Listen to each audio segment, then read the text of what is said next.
नमस्कार मित्रांनो, आज मी आणि माझा मित्र युवराज पुण्याहून निघालो आहे एक मस्त बाईक ट्रिप आणि ट्रेकसाठी. आणि आजचं आपलं ठिकाण आहे कटिनगड उर्फ तुंग किल्ला. पुण्याहून तुंग किल्ला साधारण 75 ते 80 किलोमीटर अंतरावर आहे.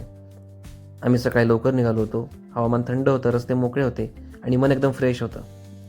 रस्त्यात आम्ही हडशी लेकजवळ थोडा ब्रेक घेण्याचा निर्णय घेतला. ही जागा खूप शांत आणि निसर्गाने नटलेली आहे. इथे तुम्ही बोटिंग आणि कायाकिंग याचासुद्धा अनुभव घेऊ शकता. आम्ही काही काळ इथं फोटो काढले आणि पुढचा प्रवास सुरू केला. पिरंगुटच्या पुढे गेल्यानंतर बाईक चालवायला खरी मजा सुरू होते. सकाळची थंडी, गार वारा आणि हेल्मेटच्या आत येणारी थंड हवा. पण या थंड हवेमुळे क्षणभरही कंटाळा येत नाही.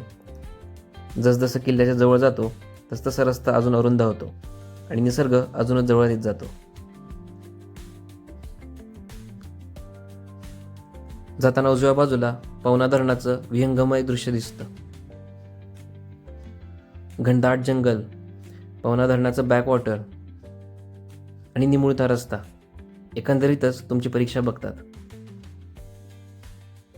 असं वाटतं जणू पवना धरणाच्या पाण्याकडे तुम्ही वरून डोकावत आहात.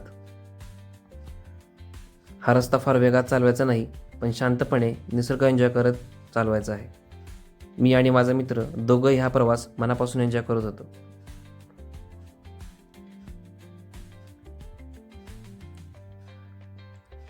इथला घाट तुमचे ड्रायव्हिंग स्किल्स आणि तुमच्या गाडी दोन्हीचा कस बघणारी आहे.